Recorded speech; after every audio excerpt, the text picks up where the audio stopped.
Une bonne journée à tous. Bienvenue à cette série J'ai une question, pasteur. Donc, aujourd'hui, il va être question de la souffrance.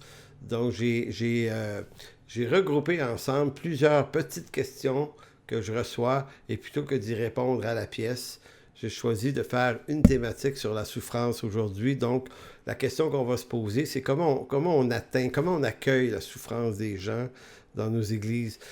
Souffrance sous toutes sortes de rapports, là. Ça peut être des souffrances qui sont dues à des problèmes familiaux, des problèmes au travail, des problèmes à l'école, des problèmes de santé physique, mentale, des problèmes dans l'Église souvent aussi. Donc je sais on a la capacité de le faire. Les églises, la plupart des églises essayent d'accueillir ça le mieux possible. Là. Il y a même des églises qui vont se spécialiser dans ça et c'est bien tant mieux. Et sinon, il y a des églises qui vont avoir un bon support, des psychologues, des intervenants, des gens qui ont déjà du métier dans ça, qui sont capables d'aider. Donc, je veux qu'on entende bien que je ne suis pas en train de dire que tous les chrétiens et toutes les églises font rien de bon dans ça. Là. Évidemment, ce n'est pas mon intention, mais je veux quand même montrer que peut-être que dans le monde chrétien évangélique, on a un problème avec la souffrance. On ne sait pas trop quoi faire avec ça.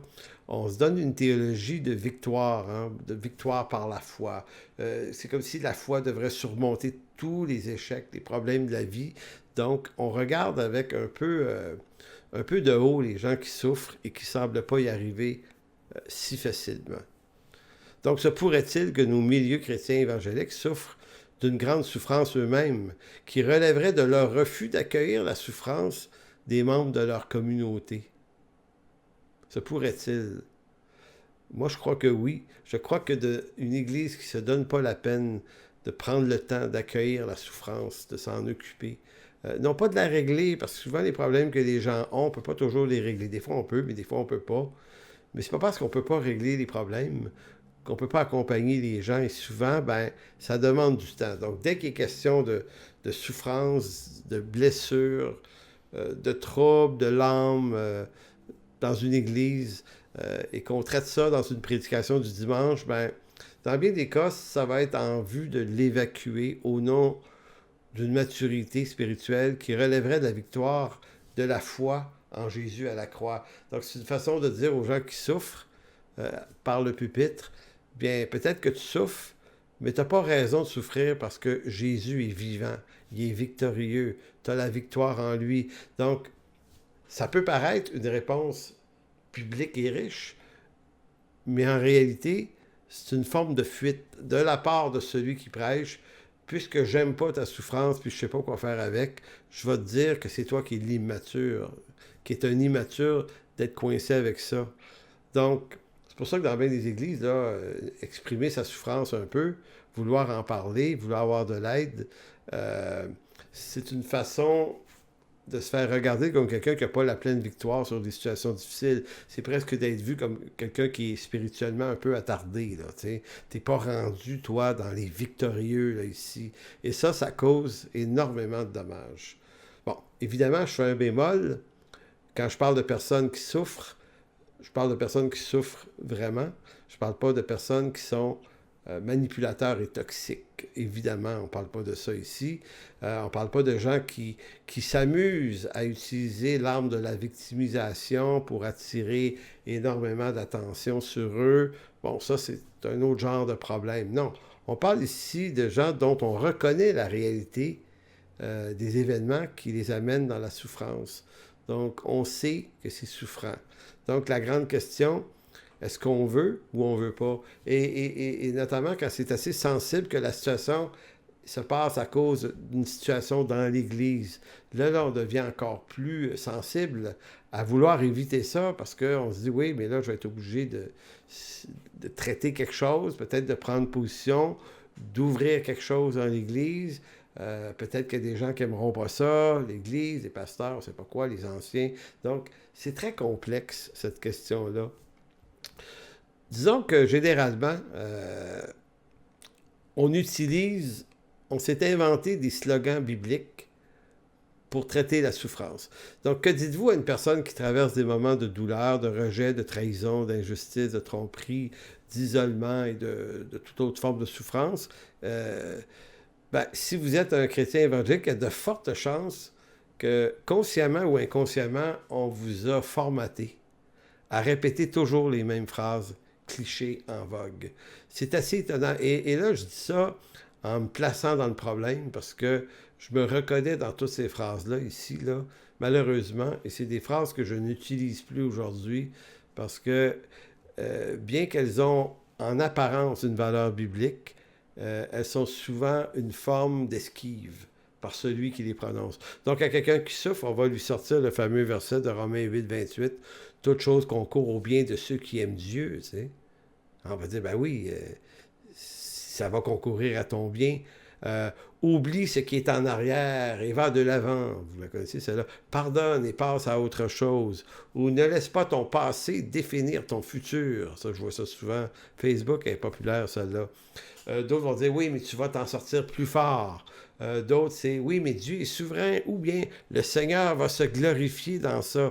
Donc, est-ce qu'on réalise qu'à toutes les fois qu'on lance ce genre de phrases, le problème avec ce genre d'énoncés, c'est c'est pas qu'ils sont faux au sens biblique du terme. Le problème, c'est qu'on les utilise généralement pour se dédouaner de la souffrance des gens autour de nous. Autrement dit, parce que je sais pas quoi dire, ou parce que j'ai pas envie de communier à ta souffrance, je vais te lancer une phrase comme ça, cliché, qui remet en cause ton attitude devant la souffrance. Voyez-vous? Donc, c'est assez étonnant comment ça peut être tordu, notre façon. C'est comme si ta souffrance me fait peur. J'ai peur qu'elle m'implique. J'ai peur qu'elle m'oblige à réfléchir pendant d'en penser quelque chose. J'ai peur que, connaissant les éléments ou les détails qui te causent la souffrance, et là, quand c'est dans l'Église en particulier notamment, mais bien des fois en famille aussi, j'ai peur que ça me force à être obligé de prendre position. Et ça, j'ai pas envie de faire ça parce que j'aime mon confort. Voyez-vous, c'est ça le problème. Donc, on va te lancer des phrases clichés qui remettent en question ton attitude. Et là, si tu ne reçois pas mon exhortation, ben, je dirais de toi que ton problème est que tu es esclave de ton amertume, tu es esclave de ton passé, tu es devenu toi-même quelqu'un de négatif, tu es toxique. Donc, on te classe. Donc, on ajoute à ta souffrance une souffrance que tu n'avais pas avant. Donc, vous savez une chose, c'est pas parce qu'on accole un verset ou une doctrine biblique à un raisonnement que le raisonnement devient tout à coup biblique. On fait ça souvent. On se dit, il y a un verset biblique dans mon conseil, donc mon conseil devient divin et biblique. En fait, non. Faut faire bien attention à comment on utilise l'Écriture. Quand on utilise la Bible pour esquiver quelque chose, quand on utilise les textes pour esquiver une responsabilité, ben ça ne fait pas de notre raisonnement un raisonnement biblique. Donc, il faut faire attention. L'Écriture a des contextes. Et le but de l'Écriture, c'est pas de nous donner des versets pour esquiver des problématiques, mais c'est de donner une sagesse pour faire face aux problématiques, et notamment la souffrance. Donc, le christianisme de notre temps se perd dans une culture de facilité, bien souvent, de fuite du réel au nom de sa légitimité théologique, qui, dans bien des cas, repose sur de faux raisonnements qui nous permettent de se déresponsabiliser. Donc, on ne sait pas accueillir la souffrance comme pasteur et ancien, parce que les gens qui souffrent, qu'est-ce qu'ils font? Ben, ils nous gâchent notre temps précieux. Là, je le dis grossièrement, évidemment, puis c'est pas vrai de tous les pasteurs, mais c'est un peu comme ça que ça se passe dans notre tête. Tu sais, ta souffrance, ça me dérange parce que je vais être obligé de m'en occuper puis de mettre du temps précieux dans ça. Ça se dit pas de même, mais c'est comme ça que ça se résonne inconsciemment. Et mon temps serait beaucoup mieux investi avec des gens qui n'ont pas de problème. Il y a des gens qui nous permettent d'atteindre nos objectifs de croissance. Les gens qui ont des problèmes, là, ils nous le volent, ce temps-là. Évidemment, c'est faux. Mais c'est comme ça qu'on le pense. Donc, c'est pour ça que beaucoup de pasteurs se délèguent ça, ne veulent pas s'en occuper. Ils ne veulent pas faire la tâche de berger. Ils veulent gérer de la croissance. Voilà pourquoi on ferme rapidement les dossiers des gens en souffrance, par l'administration d'une série de clichés ou d'enseignements dont la profondeur est aussi douteuse que creuse et insipide. Nos églises sont sclérosées par les souffrances ignorées. Il y a énormément d'églises qui ont des problèmes. En fait, pratiquement toutes les églises traversent des crises. C'est très rare une église qui n'a pas eu des bonnes grosses crises. Et peut-être que les crises, plutôt que de les voir comme un ennemi, on devrait les voir comme quelque chose qui vient éclairer des choses non traitées. Ça, c'est comme quand on tombe très, très malade physiquement. Là, on ne va pas bien du tout. Là. C'est plate d'être malade, c'est souffrant, mais la maladie vient te dire qu'il y a quelque chose qui ne va pas. Fait que tu vas-tu t'en occuper de ce qui ne va pas ou tu vas juste essayer de trouver des moyens rapides, des médicaments pour geler ça, puis plus ressentir rien après. Donc, si nos églises sont en souffrance, c'est qu'il y a des raisons, puis souvent les raisons n'ont pas été traitées. Parce que nous évacuons la souffrance des gens qui souffrent dans nos églises, parce qu'on l'esquive, ben, nos églises souffrent elles-mêmes d'une souffrance qui vient de sa fuite devant la souffrance de ceux qui la composent. Voyez-vous, c'est comme un corps humain. Le résultat du corps, d'un corps humain, mais le corps de Christ, lui, finit par être sclérosé. Sclérosé ou envahi par des mauvais gras qui finissent par l'ankyloser. Tu sais, c'est comme les artères du cœur qui en viennent à être bouchées par un ensemble de mauvais gras, puis tout à coup, tu fais une crise cardiaque. Tu sais, ton médecin, il va te dire, regarde, si tu fais une crise cardiaque, si tu as trop de gras, c'est parce que tu manges mal. Il va falloir que tu te donnes une meilleure alimentation. Donc, pourquoi on ne se dit pas ça dans une église? On dit, hey, attends une minute, plutôt que de trouver des coupables à la crise, hein, et pour évacuer un certain nombre de personnes qu'on dirait être responsables de la crise, en fait, peut-être que ces personnes-là avaient éclairé le problème.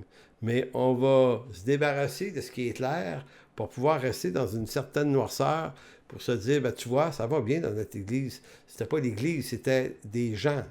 Des fois, c'est vrai. Des fois, c'est pas vrai. Donc, on est habile dans ça, à ne pas vouloir voir ce qui va pas. Les milieux plus fondamentalistes, moi je suis baptiste, là, c'est mon cas, ce qu'on fait, c'est qu'on va classer la souffrance dans des catégories théologiques. Ça va être réfléchi avec une sagesse théologique superbe. Dans les milieux charismatiques, qu'est-ce qu'on fait plutôt? Ben, on chasse la souffrance au nom de Jésus. C'est-à-dire, on veut pas. On veut pas de ta souffrance, on va prier pour toi. Donc, dans les deux cas, qu'est-ce qu'on fait? Ben, on fait de l'évitement. Autant que c'est possible, on fait de l'évitement.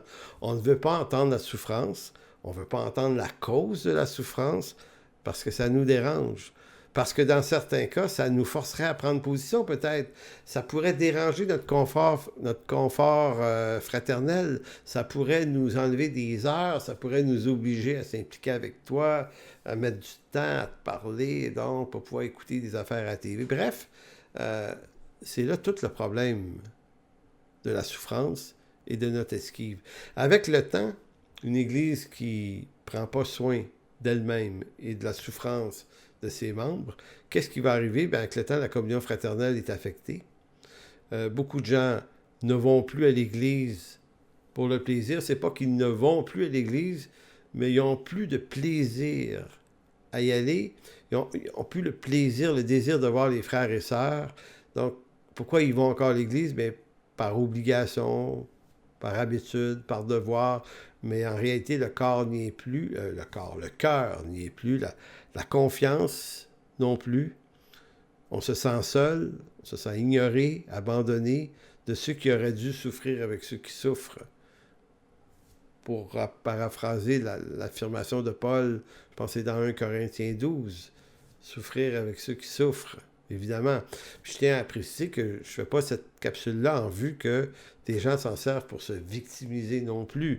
Tu sais, se victimiser à outrance, c'est pas une bonne chose non plus. Donc voilà, on n'aide pas les gens qui souffrent en les exhortant simplement avec une kyrielle de slogans facilitateurs et vides de sens. On aide vraiment les gens en étant une oreille attentive, une présence qui accompagne, qui prend part à la douleur du souffrant.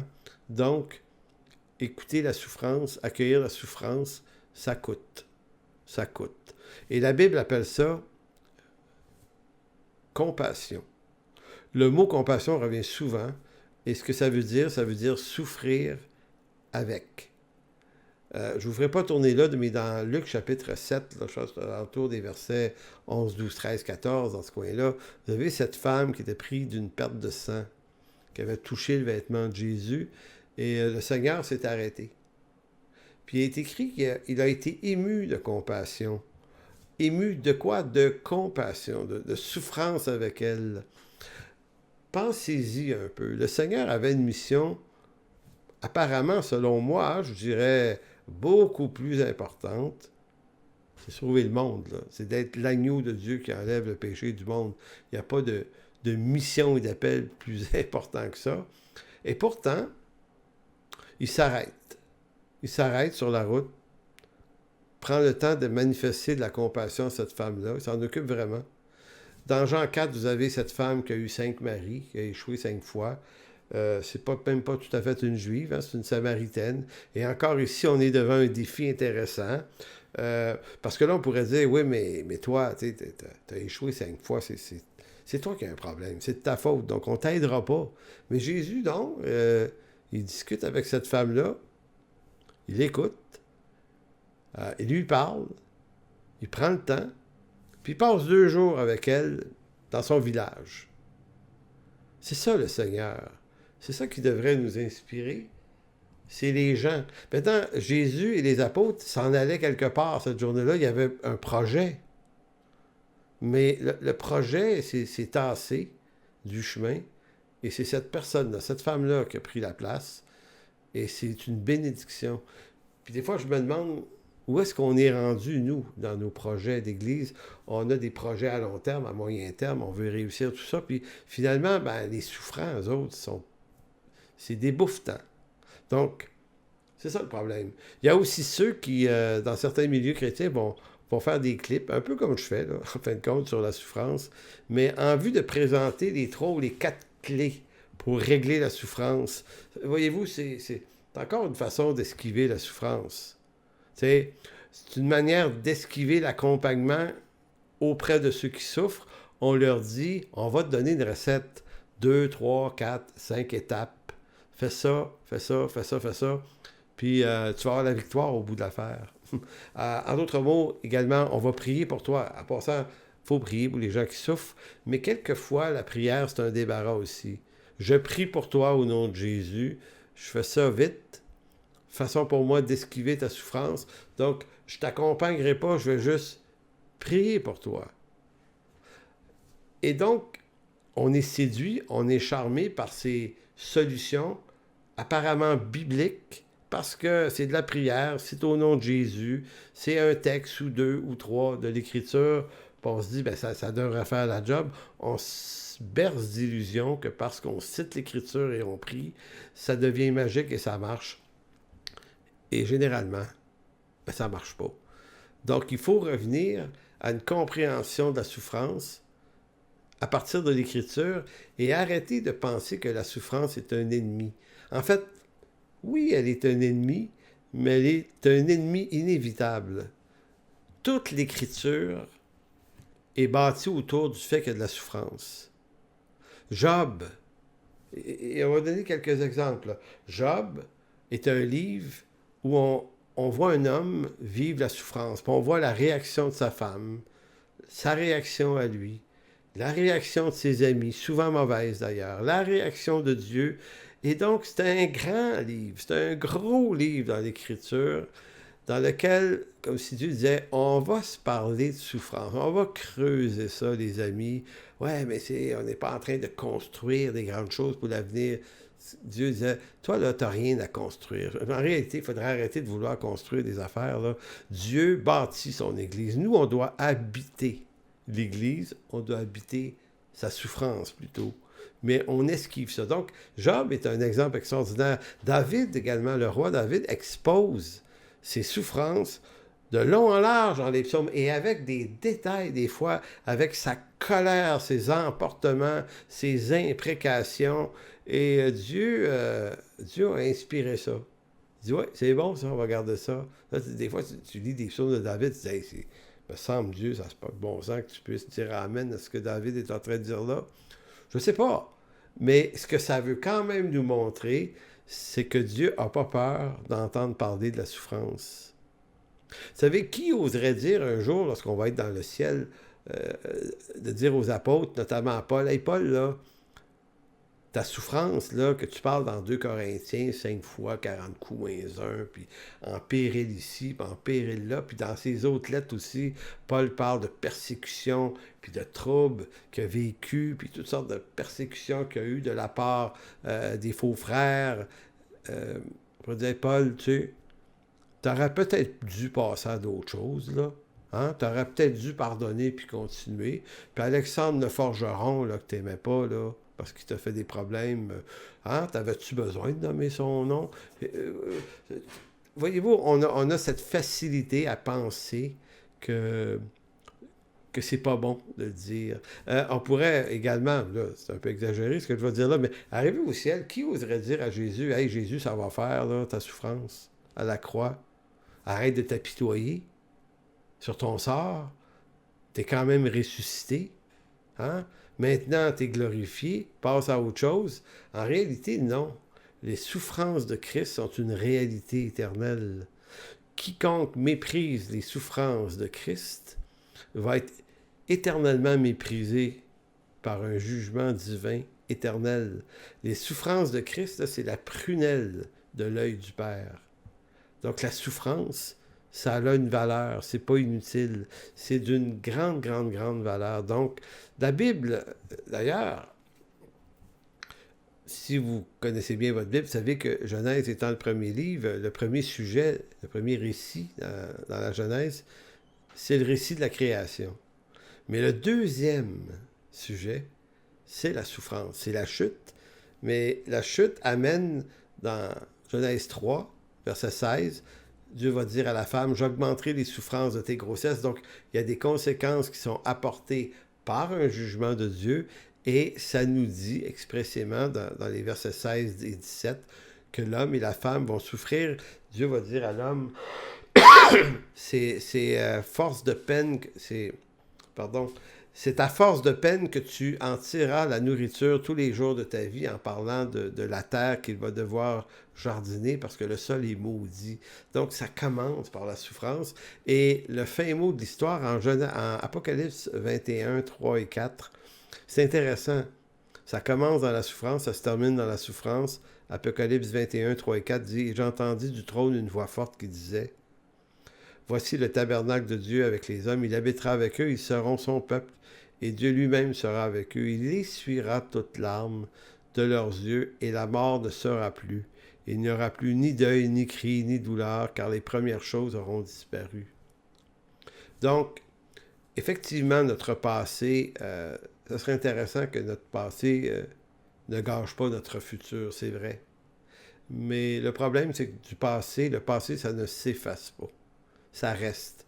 Les souvenirs, les traumatismes, les injustices, tout ce qu'on peut avoir vécu, là, quand on dit à quelqu'un de faire comme si c'était pas arrivé, ben, c'est une illusion. En réalité, il est vrai qu'un jour, Dieu va l'effacer. Il va effacer les larmes, il va effacer... la mort ne sera plus, ni le deuil, ni le cri, ni la douleur, mais ça ne sera pas rejeté par Dieu. Ça va être traité par lui. Une bonne fois pour toutes. Ce qui veut dire qu'entre Genèse et Apocalypse, la souffrance est une réalité humaine. On doit faire avec. C'est ennuyeux souffrir. C'est ennuyeux voir des gens souffrir.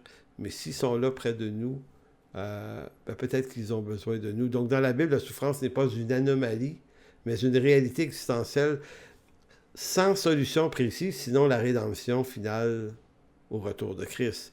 D'ici là, il nous faudra peut-être apprendre à prendre soin des uns des autres en accueillant, en écoutant la douleur des femmes, des hommes qui souffrent autour de nous. En réalité, le but, c'est pas de absolument trouver une solution à leur souffrance. Des fois, on peut. Hein? Des fois, on peut vraiment aider quelqu'un puis sortir de là. Puis souvent, on peut faire ça. Mais des fois, il n'y en a pas de solution. C'est des souffrances qui sont là. On voudrait bien prier pour la délivrance, puis ça ne marche pas, puis Dieu ne répond pas. Puis là, on dit, on doit manquer de foi. Puis là, des fois, il y en a qui vont dire, ouais, mais c'est le souffrant qui manque de foi. Non, non, non, non. Si la personne est là, il y a une circonstance qui l'a amené là. Et si on ne peut pas changer la circonstance, ben, on doit faire avec, et c'est ça le jeu de la compassion, c'est souffrir avec. Comme pasteur et ancien, notre mandat n'est pas de s'investir dans la qualité et le développement de notre leadership, ni de s'investir dans des objectifs de croissance, mais notre premier mandat, c'est de paître le troupeau que Dieu a mis sous notre charge. C'est vraiment ça. Il y a peut-être d'autres personnes dans l'Église qui peuvent s'occuper de développement, mais un pasteur, c'est un berger dont l'appel se reconnaît par le fait qu'il aime être avec les gens, il aime s'en occuper. C'est sa passion. Paître, le verbe grec pour paître, si on le traduit là, intégralement, paître veut dire nourrir, soigner, prendre soin d'eux. Vous savez, dans l'échange de Pierre, de Jésus avec Pierre, vous relisez ça là, au complet, mais dans Jean 21. Dans Jean 21, 15 à 19, je ne le lis pas, mais à 3 reprises, Jésus avait dit à Pierre, « M'aimes-tu, Pierre? M'aimes-tu plus que ceux-ci? » Puis on est fasciné par ces 3 répétitions, « M'aimes-tu? » Mais saviez-vous qu'il y a 3 autres phrases qui sont répétées? Savez-vous lesquelles? « Paix mes brebis. » La première fois, si ma mémoire est bonne, il va dire à Pierre, que t'importe, là, concernant, parce que Pierre posait une question en disant, qu'est-ce qui va devenir de lui? Peut-être de Jean, qu'est-ce qui va devenir de lui? Et le Seigneur lui dit, que t'importe, Pierre, que t'importe? Toi, suis-moi. Et toi, Pierre, là, t'es le pasteur ici, là. Tu vas être le premier pasteur ici, là, du groupe des apôtres. Et à 3 reprises, paie mes brebis. Donc, c'est pas développe ton leadership. Essaye de trouver ta destinée. Non, c'est occupe-toi des gens qui sont là. Occupe-toi d'eux. Occupe-toi de tes frères. C'est magnifique parce que Pierre a tellement retenu cette information-là que dans sa première lettre, 1 Pierre 5, versets 2 à 3, il reprend le conseil en disant « Paissez le troupeau qui est sous votre garde, non par contrainte, mais volontairement, selon Dieu, non pour un gain sordide, mais avec dévouement, et non comme dominant sur ceux qui vous sont échus en partage, mais en étant des modèles du troupeau. » Donc, Pierre l'a entendu, cet ordre que le Seigneur lui a donné, « Paix mes brebis », et Pierre s'en est souvenu. Et je pense qu'on doit, notamment comme pasteur, mais c'est pas juste le travail des pasteurs, il y a quelque chose avec la souffrance. Donc, à la question qui était posée au départ, qu'est-ce qu'on devrait faire de la souffrance? Ben, on ne devrait pas l'esquiver. On ne devrait pas la plaindre non plus. On ne devrait pas s'en débarrasser. Des fois, il y a des gens qui vont dire, ben, regarde, va voir le pasteur. Bon, évidemment, je comprends ça. Mais il faut arrêter de penser qu'on doit trouver des solutions aux problématiques qui causent la souffrance dans les gens. Arrêter de trouver un coupable absolument à cette souffrance-là, puis des fois, il y en a, puis peut-être qu'il faut éclairer ça aussi. Mais ce qu'il faut surtout faire, c'est ouvrir l'oreille, être attentif, recevoir, écouter. Même si la personne dans sa souffrance exagère, parce que c'est souvent ça qui arrive avec une personne qui souffre, c'est pas grave. C'est pas grave. Donc, en conclusion, on ne solutionne pas la souffrance des gens nécessairement. Une chose est sûre, on ne solutionnera pas leur souffrance en les exhortant de phrases clichés, vides de sens. En fait, il se peut qu'on ne puisse pas solutionner la souffrance des gens. Peut-être qu'on n'y arrivera pas. Par contre, si on apprend à juste les accompagner dans leur souffrance, quel énorme bien on va leur faire. Donc, c'est en quelque sorte un échange aujourd'hui sur la souffrance, donc en espérant que ça puisse être utile. Que Dieu vous bénisse tout le monde. Bye bye.